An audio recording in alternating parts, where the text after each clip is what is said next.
is the Rockets.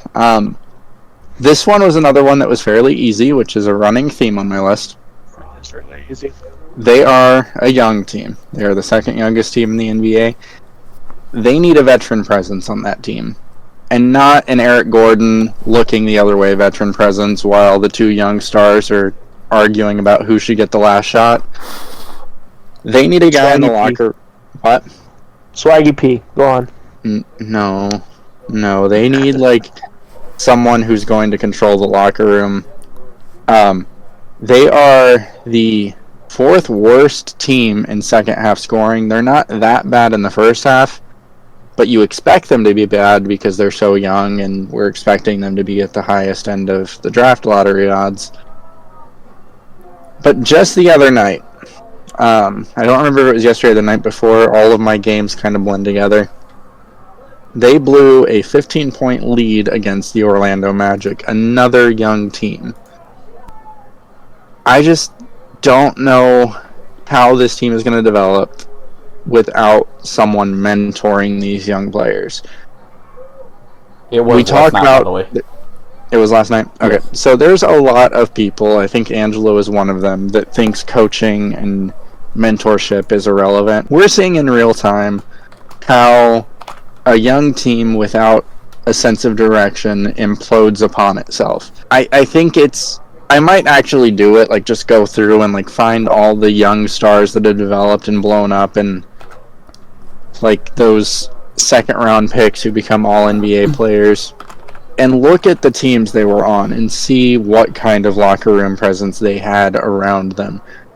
Because right now we're watching Jalen Green and Jabari Smith fight on the floor because one of them thinks they should get the shot over the other. There's a lot of immaturity in this team, and there's not some grizzled old veteran to smack them on the back of the head and tell them they're on the same team. Is that really the problem, or is the problem that they both have similar play styles and similar mindsets? Right, but you have to learn to coexist on a court. And I think someone that's been around the block knows that and is able to ingrain that into them out of, I don't want to call it fear, but an old veteran who's going to just beat it into them. See, I disagree. And here's why I disagree. Because there's a prime example of something like this happening recently, and that's Kyrie and LeBron.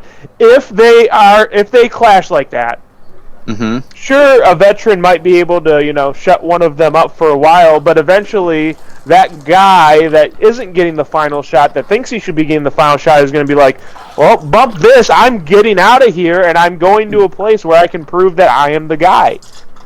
You're not solving anything. All this really proves to me is the Rockets didn't think about roster construction properly and drafted two players with very similar skill sets that both want to take the final shot. But you can have two players that want to take the final shot. It can coexist. What year did LeBron go back to Cleveland? 2014, I think. 2014, 2015, I think. Was it really that early? It was 2014 or 2015, yeah. Yes, it was. Regardless, at that point in time, Kyrie was a 5-year NBA veteran. He wasn't 2 years into the league. He had spent time in the league learning the game. And was the superstar on that team. Yeah, and he was, at that point, he was a burgeoning superstar. He was arguably the second or third best point guard in the league in terms of just pure skill. What? They never made the playoffs. That doesn't... It doesn't matter. You can be a superstar without making playoffs. That matters... No, that matters in terms of legacy. I will give you that. It does not matter in terms of individual talent. It doesn't. Kyrie Irving was the second or third best point guard in the league at that time. That has nothing to do with, he didn't make the playoffs. Just watching him play. The eye test, what you're doing, you're looking at the stats. Did he make the playoffs? Yes, no. That doesn't matter. Go watch Kyrie those years leading up to LeBron coming back. What? I did! I had a first-hand experience of it. Clearly not. Because Kyrie was one of the, if not the most technically skilled players in the game at that time. Doesn't matter if they didn't make the playoffs. Stop. Like, the playoffs are not the be-all, end-all. There is a talent. They're playing the games. What? It's the end goal of playing the game. It's the end goal, absolutely. But as we've established, basketball is a team sport. It's a marathon, not a sprint. That is a decent metaphor. But it's a team marathon. And if only one person is driving that bus, you're not getting there. It doesn't matter how good you are. Unless you are like one of the greatest of all time, like a Kobe, a LeBron, and MJ. But if you're just a really, really, really good player, you need help. I.e. Tracy McGrady. So I just don't base it entirely on playoff appearances. He was incredibly talented. He knew what he was doing. He had spent enough time in the league. This isn't a second-year player and a first-year player clashing on the bench because one of them wants the final shot. There's a difference. And Kyrie had veteran mentorship on that team.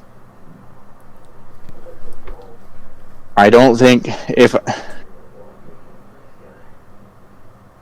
Who is the oldest player on the Rockets right now?